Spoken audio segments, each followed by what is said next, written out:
up to yonder, beyond the lights neon. Fluorescent, my essence is something to ponder. Your talent ain't something to squander. Blessed and favored so highly, anointed and pointed I might be. This is that all that podcast featuring Khyrie. Welcome back to another episode of the All That Podcast. Today I have a old friend on the show, somebody I met in high school, and we've been, friends ever since. You were actually like my high school, was it prom date? Homecoming. Homecoming date. That's what it was. I'm going to have to post the pics like side by side when I post the episode. I'm going to have to put our old pics on there too. Yes. We go way back. Way back. So, so you're not just, my high school buddy. You are a big deal, all right? Oh, thank you. I wouldn't say that yet. You just got to speak these things. But you are. So for those of you who don't know, Kayla Dalati is her name. And she is the director of business development at IHeart Radio in Houston. So, yes. I mean, that's IHeart Radio. They have their own award show. So, they do. That's a big deal. So, we have a lot to talk about, a lot to discuss that I'm interested in, and I'm sure the audience will be interested in also. So, let's talk about your title, right? And so, what does that mean? So, for us at home, we don't know, right. What does that mean? We'll talk about the inner workings of your role at iHeart. Yeah. So business development manager essentially is sales. Mm-hmm. So I sell nationally. I obviously work with the events, the radio stations. We are the largest publisher of podcasting. So podcasts and an array of different digital assets and capabilities. So it's a lot. We're a full-scale marketing and advertising agency. And, I have clients from mom and pop businesses to huge corporations. So, and everything in between. So that's what I do. Right. I love people who, maybe had a parent or somebody in the business or in the lane that they do that still work like they don't. You know what I mean? And I see that from you. So your dad worked for ESPN for a long time. I remember when, I would write articles and stuff. I would send them over to your dad. I remember one time I went over to your house. I wasn't even home. Yeah, you weren't even there. I just chopped it up with your dad, and he kind of critiqued, this article I wrote about LeBron at the time. But you know what I mean? So your dad was... I grew up in the industry. Yeah, how long was he at ESPN? I don't know the exact time frame. I know that he's done, journalism for over 30 years, broadcast journalism for over 30 years. Mm-hmm. So he's not retired, but I grew up with a microphone in my hand. I mean, that was I have little videos of me. If I wasn't performing, I was doing, this is Kayla Dalati reporting live. So so talk about that.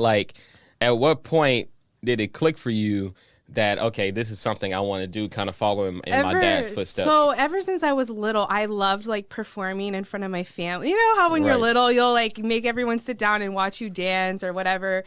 And, I was just having this conversation with my mom. I told my mom, I was like, remember when I would go to the pediatrician and I loved my pediatrician for whatever reason? I told her, when I become rich and famous, you're going to be my kid's pediatrician and follow me around. So ever since I could remember, I loved performing. I loved being in front of an audience. It really felt like my home, like my safe place. Fast forward a few years, I've done a lot of freelance broadcasting, a lot of promotional events through Instagram and Facebook. Mm-hmm. But when I graduated, it was during the pandemic and a lot of places were not hiring. And I remember making this really ghetto reel. No one was making reels. Everyone was just what are we doing? And I didn't have any help. So I made this really terrible reel and I sent it out to all of the Houston media corporations. Mm-hmm. And iHeart was the only one who called me back. And they're like, do you want to come in for an interview? We have a position for business development manager. And I'm like, yes, anything in media, I'll take it. And so that's kind of how it started. I mean, there was a lot of different road bumps, along the way. But that's, now here I am. I've been with iHeart for about a year now, but, I have a lot of goals and aspirations to not just be a business development manager, but I eventually want to get onto the programming side, Right. I was just about to bring that up. So you now are more in like a corporate role right now, right? Yes. But I remember that I was on your show, right? Yes, you had a show. I did have a show with another young lady. And Let's Talk with Kayla and Maria. Right. Yeah. And so, and you talk about, growing up with a microphone in your hand and saying to your pediatrician that you'll be rich and famous and all this. So, is your goal still to be on this side of the microphone, so to speak, out front with your camera on the face? Is that still your goal? Is, your role now just in your head, your journey toward doing what you want to do? Yeah, that's a really good question. So I definitely want to continue my journey onto what my true passion is. And not to say that what I'm doing now isn't. I love media. I truly believe in broadcast media.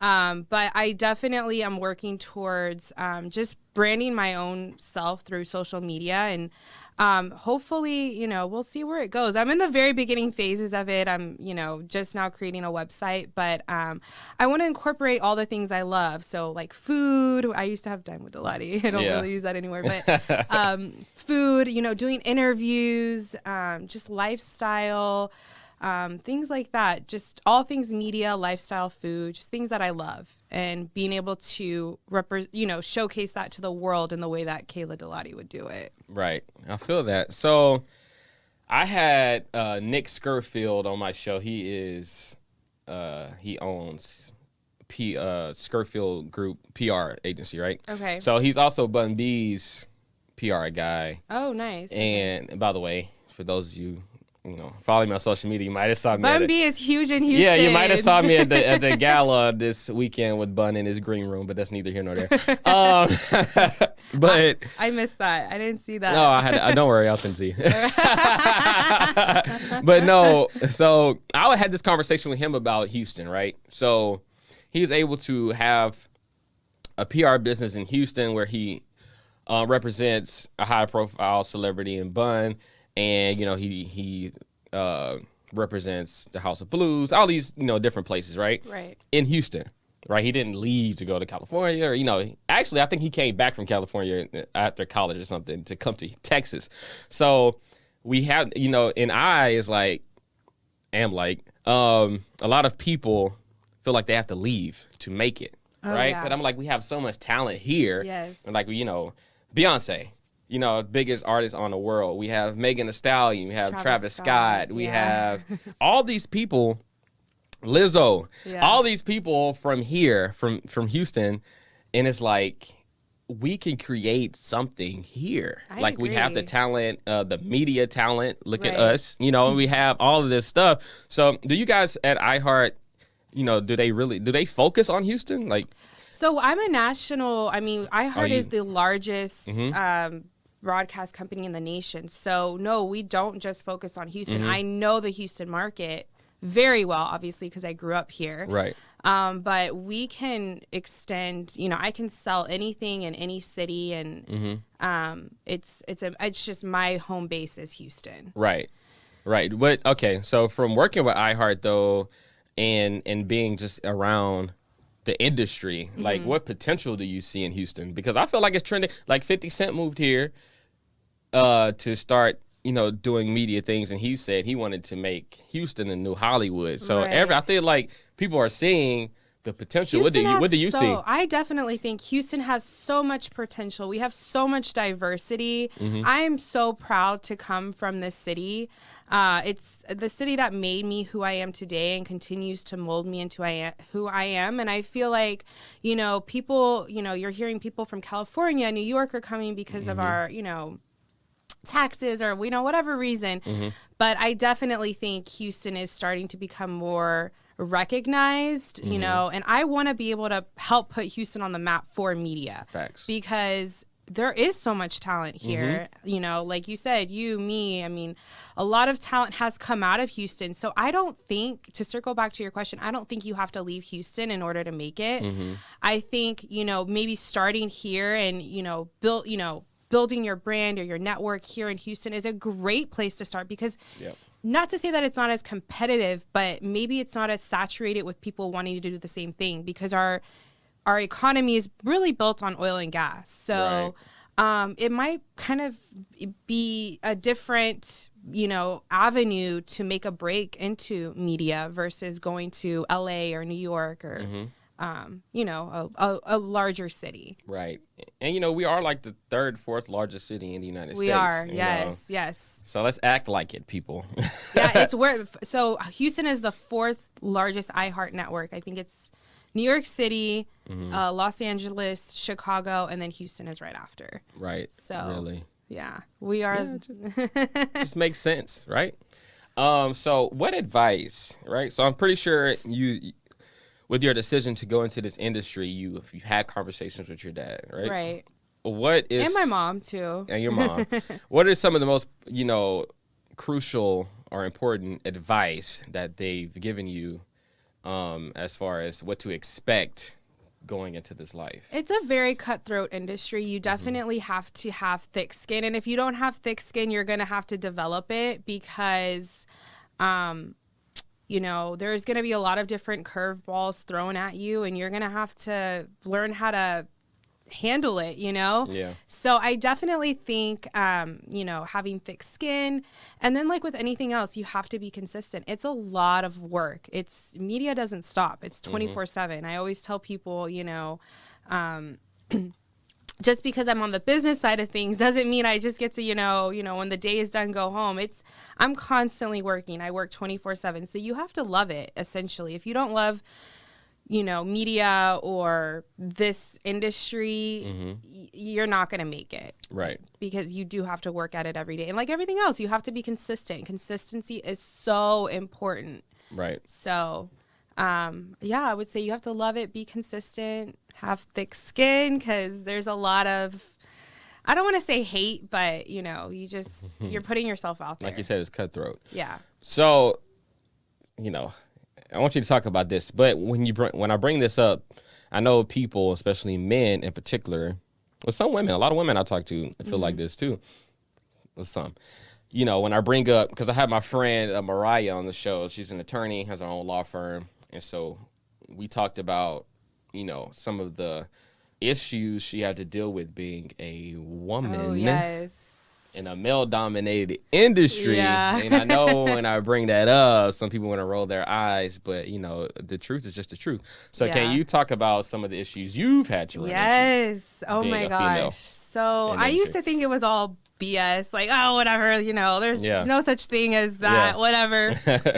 And then I started realizing, you know, I had like ideas that I'm like, this is what would work. And, you know, you're in a room full of men and they're like, well, I think we should do it this way. And I'm like, well, that's what I just said. And, you know, they're like, oh, you know, so I started to see like their voice can sometimes be, you know, more amplified. Yes. Versus females. Right. And I've also realized, you know, I'm very nice. I'm very sweet, very patient, very understanding, but I've had to become a lot more, I don't know, I wouldn't say rude. What is the word? Just you had to come a lot firm? More firm, a little bit more aggressive in my approach to a lot of things. So definitely have experienced that in my career. And I used to not believe in it. I used to be like, oh, everyone is equal and this and that. But now I'm like, I got to be a little bit more mean to get what I want.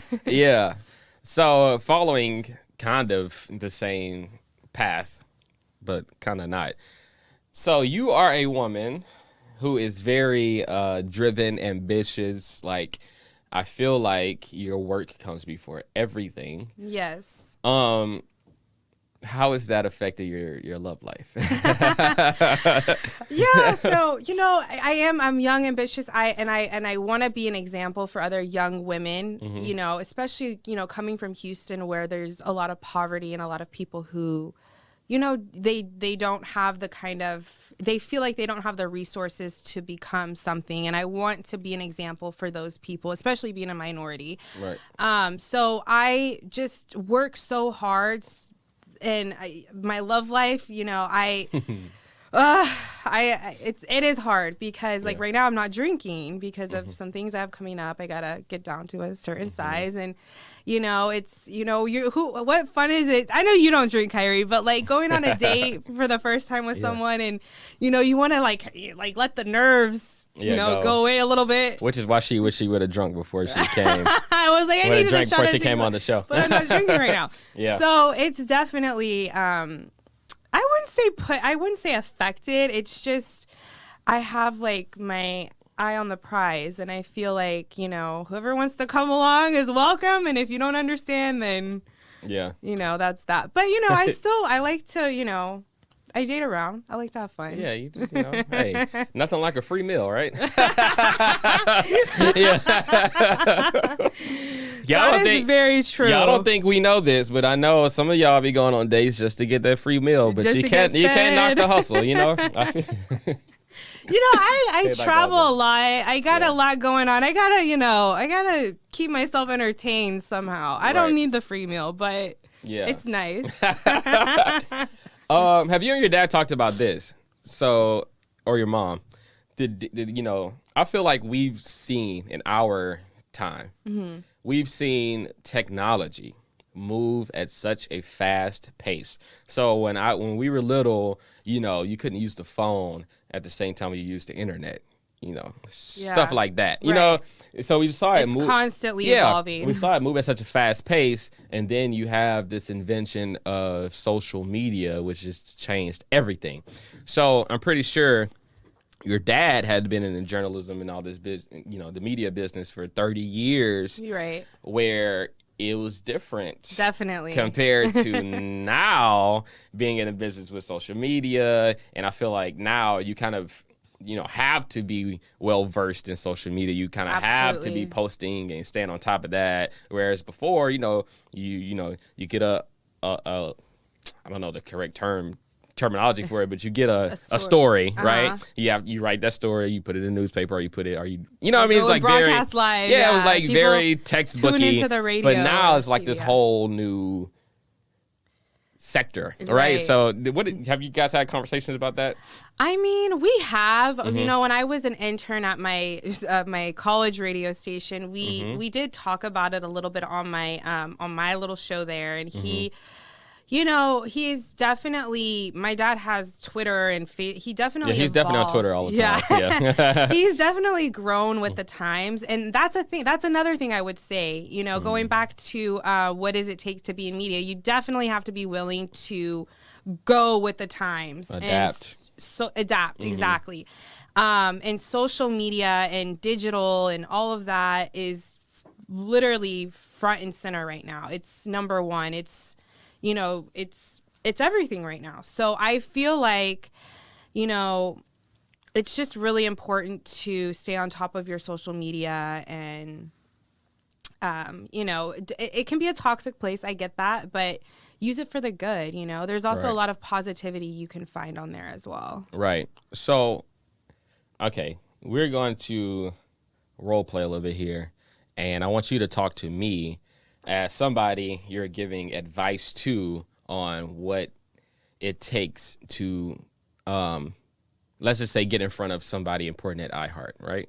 Okay. So, you know, I have a podcast, just, you know, say I'm beginning a podcast, right? Say I have a podcast and I come to you and I say, what does it take? What are the steps I need to take in order to get to in front of somebody? And not even in front of, but to catch their attention without me even having to, you know, email or. See, you know, I'm not on that. I'm not on that side. So I don't want to give misinformation. Gotcha. I do know that. But you know some stuff. I do know some stuff. Like, so I know like a good podcast, or what we would consider relevant, or what iHeart would even take a look at, would be, you would need like 900 streams a month. I don't know too much about the podcasting world, but I do know that that's like something that's important for iHeart, you know, for us to be able to monetize it and make money off of it. Right. To be honest, I really don't know that side of things. I know the advertising and the marketing and I work with the talents that are already there, so it's kind of already established. Right, exactly. Gotcha. Well, I'm glad you said that 900 streams thing, because, hey, hit me up. Hey, we doing over 900. You feel me? Well, how many streams is this podcast at? It's in the thousands. Oh, okay. So. Yeah. I know Oprah, Oprah has... Oprah posted me, but that was for my book club, though. Okay. But, still, that's, Yeah, that's still recognition. You got some things going on. We do all right. But I don't know if I would go to a major company. Why is that? Because I want to retain ownership. Got it.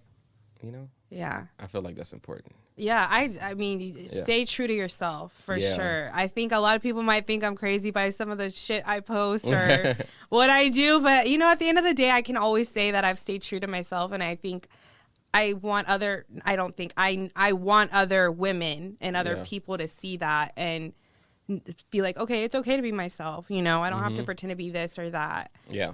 I'm like, people don't believe me when I'm like, I used to go, like, my mom is from the hood, my dad, I used to, like, my whole backstory is crazy. My dad didn't even know English when he came to the States, and he became a broadcaster. So who use English often, right? Yeah. For a living. Yeah, so. But, So what has been, like, the most, like, I know for me, a couple of moments that I was like, damn, like, it's crazy.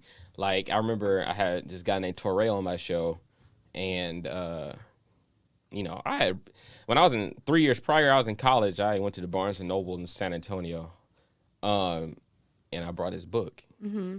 And 3 years later, he's on my show. And so for those of you who don't Manifestation. know, facts. Those of you who don't know, I always say this, but Torre, that famous R. Kelly clip when R. Kelly was like, what's a teenager really? That Torre was interviewing him on that interview. So it's like, damn, this is crazy. Or when I interviewed Jay-Z's nephew, it's like, everybody know I love Jay-Z.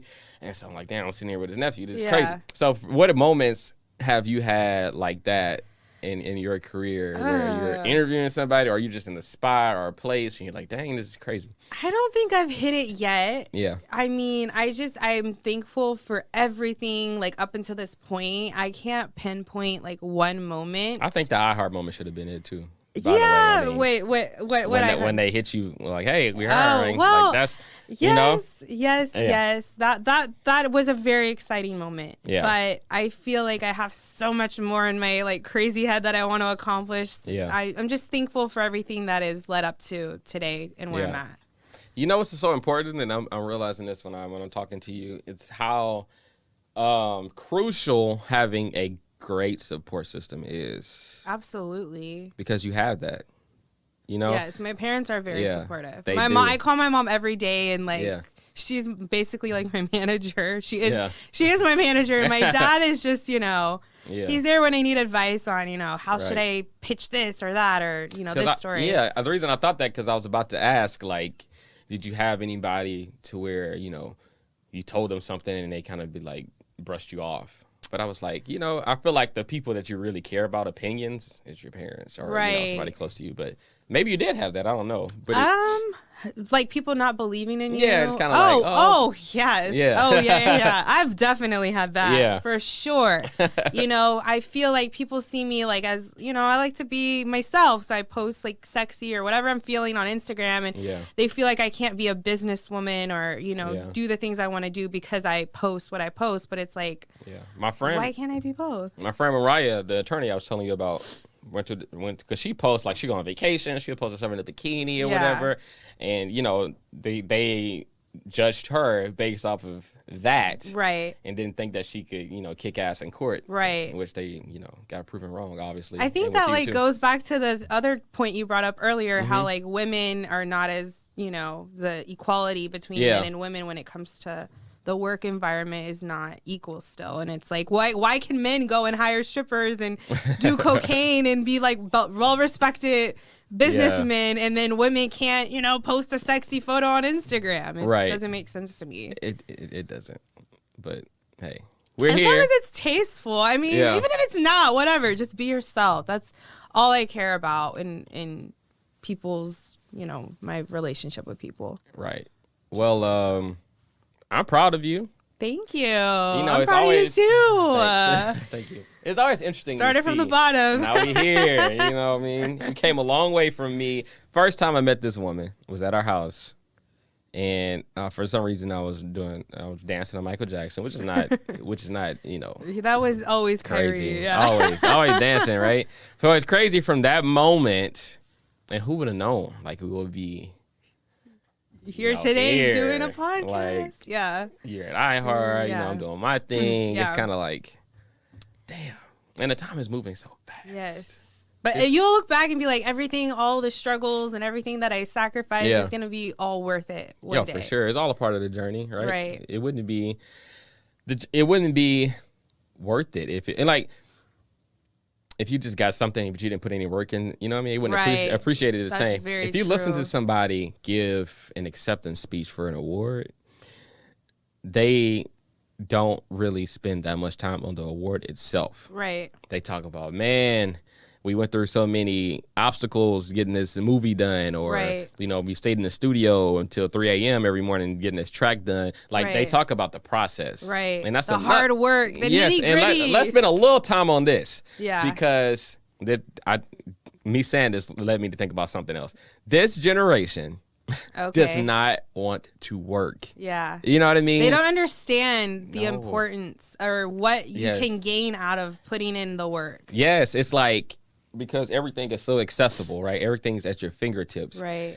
Already, like the Wi-Fi is messing up. People Instant losing gratification. their mind. Like, what's going on? Yeah. Like, you know what I mean? And going back to what I said about how when we growing up, like, you couldn't even use the phone and the internet at the same time. Right, You know what I mean? right. Like, so I feel like the work is being neglected with this generation because we expect things to be handed to us Versus so going out and easily. working. You know what I mean? Right. And that's why I don't even want to go down this path. But you already started. I am. But I was about to say, I think that's the reason why we see an increase in mental health is because, we have this expectability of things just coming. Right. So when we're hit with challenges, You don't know how to overcome. we don't know how to do But it. see, We that's don't know how my to handle it. thing. See, Mhm. my parents came here with my mom is from the ghetto, Yeah. nothing, had nothing. Yeah. And there was nothing that was impossible. I'm from here. Everything is possible. If I can make it out, Yeah. with nothing, anything is freaking possible if you're Right. willing to work. You find solutions. Yeah. Don't take no for an answer. Right. Just keep pushing through. Figure a way to make it work. Figure out a way to. That's the thing that's, another thing this generation talks a lot about is manifesting. But a key component to making that work Right. is to work. Like, you have to be intentional. I am all right? about manifestation, Yeah. but if you're manifesting while you're out at the club, and I party, don't get me wrong, I love to party. I love to have, fun. I love to have a good time. I like Yeah. to socialize. But if you're like, oh, I'm manifesting this, but you're not doing anything about it, Yeah. Yeah. forget it. That's not manifesting. Manifesting means you gotta put in the work. So if your Right. goal is to lose 15 pounds, you better be manifesting while you're at the gym. Yeah, like, know? you know what I mean? It's like, I have whiteboards everywhere, right? So if I write on the whiteboard, like, I want the biggest podcast in the world, which is really on there. But if I write that, then I go lay back down. You know what I mean? You have to, it's literal magic to me. Right. It's magic. Like, you can say something and put some intention behind it. Right. And it will happen. Right. Every time. Intention behind it. There yes, you go. that's the most important Attention part. and work and just Yes. consistency. Yes. So, to you young people out there, Kayla Dalati and Khyrie wants you to know that you have to work. Nothing Nothing is going to come easy. And it's going to suck. But then when you Yes. look back, you're going to be like, I'm so glad I did that. Right. Just like a workout. It sucks. I hate working out. But at the end of the workout, you know. feel good. You feel good. You release all these endorphins. Yeah. Which I miss. I'm sorry, Astrid. my trainer. I did. I overslept this. I was tired. I overslept. So and you do have your bad days, like you know. Like, she was like, "You owe me 1,000 burpees." I was like, "You probably won't see me again because Khyrie ain't doing 1,000 burpees." But I'm de-manifesting that. But so, do you have any closing remarks that you would like? Maybe you want to say to up and coming women that want to be like you. I just, just stay consistent. Don't listen to the haters. Put in the work. If you put in the work, you're going to get the results you're looking for. Network, make sure you're going to important events. I go to events all the time to try and, get my name out there and, just shake hands with people because you never know who you might come across or what network they might have for you and vice versa. So, and then also I just want girls, my biggest platform is I want women, no matter where you come from, you are capable of being someone and doing something, no matter, I'm from Houston, Texas. I'm so proud to be from Houston. And I want, women to just feel empowered when they see my work, and that's my ultimate goal, Right. But yeah. Well, thank you for coming on. Thank you for having me. Of course, like we had to make this happen. So, yes. I think finally, right? Finally, and I had to repay you back for being on your show. Oh yeah. But yeah, thank you. Like I said, I'm proud of you. Proud of us. Proud of you too. And I know this is not where your journey stops. I full on expect you to be on TV, doing even bigger things, because you have the work ethic, you have all the ingredients, you got the look. That's important. Let's just be real. It is. It shouldn't. Maybe it shouldn't be, but it is just it's a part of the game. Yeah. Right. You have all that. You gotta play the game. You have to. So you have all that going for you, and we wish you so much success. Thank you. To you as well. I'm like you. your cheerleader over here too. You really are. Thank you. I appreciate that. So, guys, that is it for this episode of the All That Podcast, and we are out. Peace. Bye.